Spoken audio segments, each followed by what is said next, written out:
The other headline out of Washington this morning, the president's announcement delivered via tweet that he will allow the declassification of secret case files about the assassination of President Kennedy. So much talk this morning about what the thousands of pages may reveal. ABC's David Wright is on that story from the White House. David, good morning to you.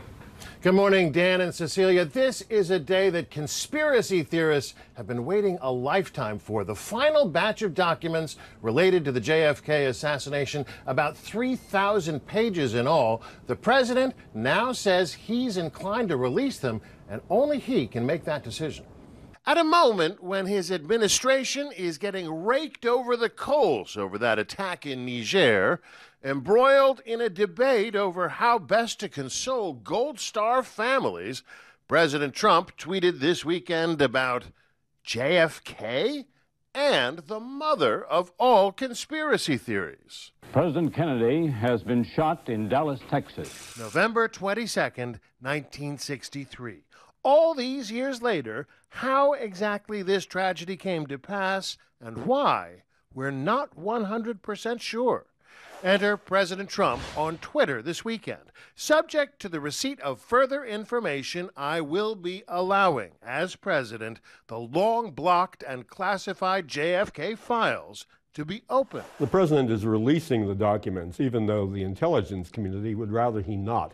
The president enjoys stirring up controversy, and this will definitely stir up nationwide controversy. What we're talking about here is roughly 3,000 pages of secret documents, mostly CIA and FBI case files.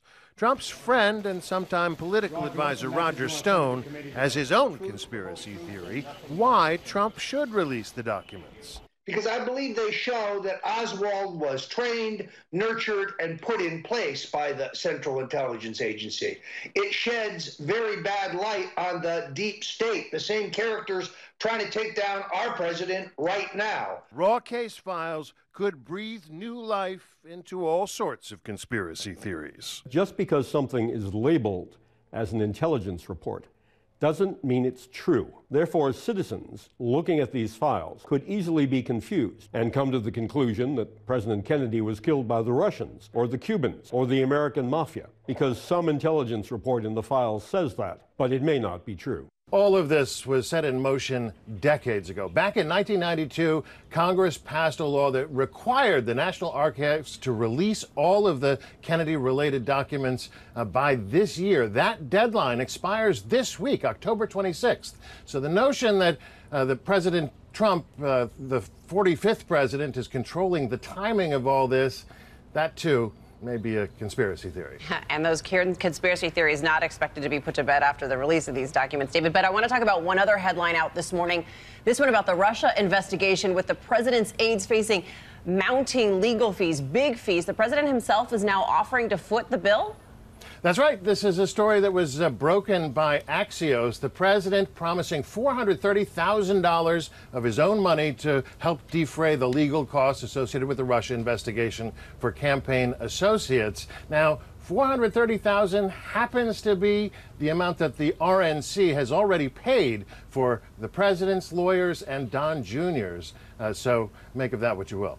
A lot of nervous aides in that White House, though, David. Okay, thank you. I want to bring in ABC's Martha Raddatz, who is hosting This Week a little later this morning. Good morning, Martha. Good morning, guys. What a week it was in the White House. President Trump ignited that firestorm when he falsely claimed past presidents did not call the families of fallen soldiers. You've been covering this. The White House is hoping that briefing room appearance by Chief of Staff John Kelly puts this to bed. So I want to ask you, do you think this is the end of all of this?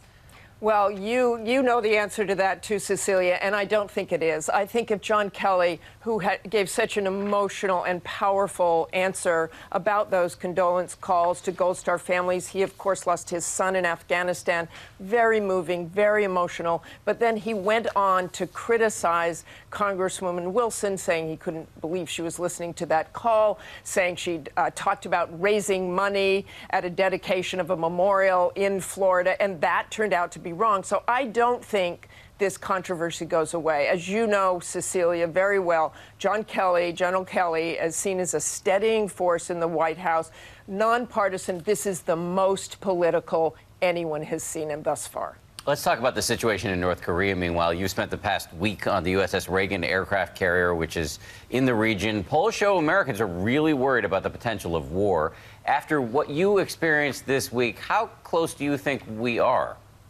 Well, I think everyone should worry about it. I mean, you've all heard the rhetoric going back and forth between Kim Jong-un and President Trump. It truly is a very real war of words. On that aircraft carrier, they were doing exercises this week. The Marine Corps also doing exercises with the F-35. They are prepared for anything. As one pilot said, we're ready to fight tonight.